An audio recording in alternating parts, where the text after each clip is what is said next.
We all have them. They're a part of our class. They're our underachievers. We have to accept as educators that not all children learn the same. Some of our children are visual learners. Some of our children are kinesthetic learners. Some of them are tactile. Some of them are auditory. We have to plan for each type of child that we have in our classroom. We also have to accept that not all of our students are motivated to learn.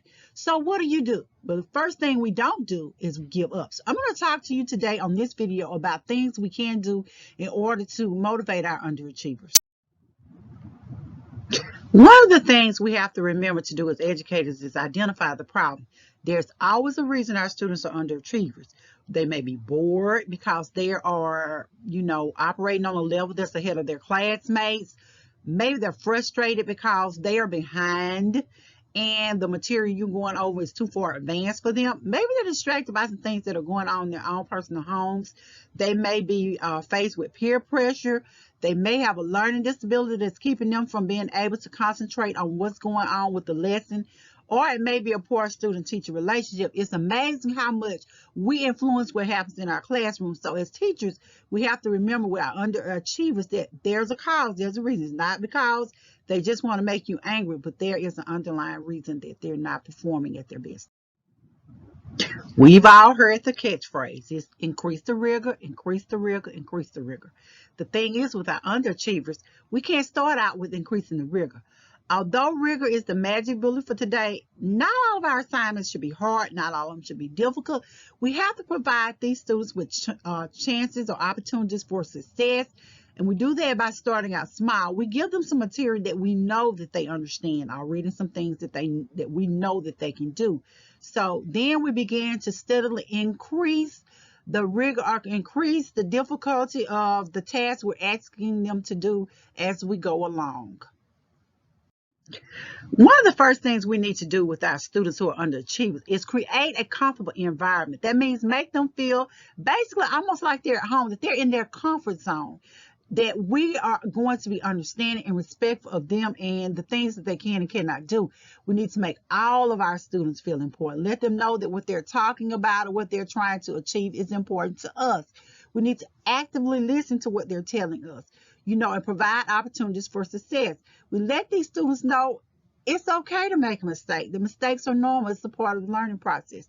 So when we're talking about underachievers, we have to remember that we make sure that they are comfortable, that they feel okay, that they trust us enough to talk to us about what they're struggling with and what their problems are.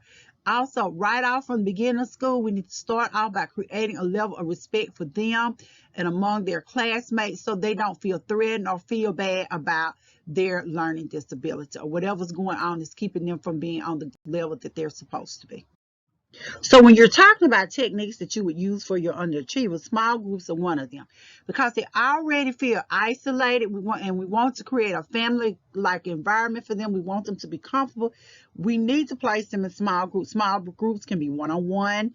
It can be peer groups or just peer-to-peer. It can be groups of no more than 4 or 5. These all work well when dealing with students who are underachieving.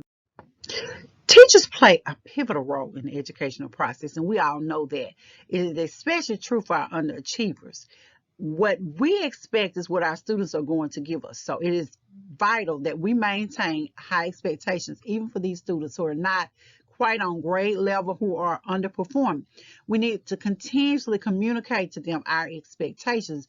We need to repeatedly explain that even though they're not on grade level, even though they're not where they're supposed to be, that does not give them an excuse for not doing their work, for not trying harder, for not doing their best. So make sure we continuously express to them high expectations, high expectations, high expectations.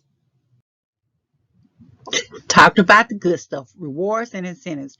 Our underachievers need rewards. They need incentives. They need some motivation in order to do more work and to do better. Offer them a reward. Offer them some type of recognition. No, it does not have to be money. It does not have to be candy or any other type of sugary sweet. It can be something as simple as a friendly phone call to their parents, or a text message, or Ames message, or something in a newspaper, on a social media site. It's recognizing what they have done, the achievements they've made. Some people do the wall of stars, or they do the certificate handouts so you can do the programs. Remember, younger students like stickers. I like stickers too.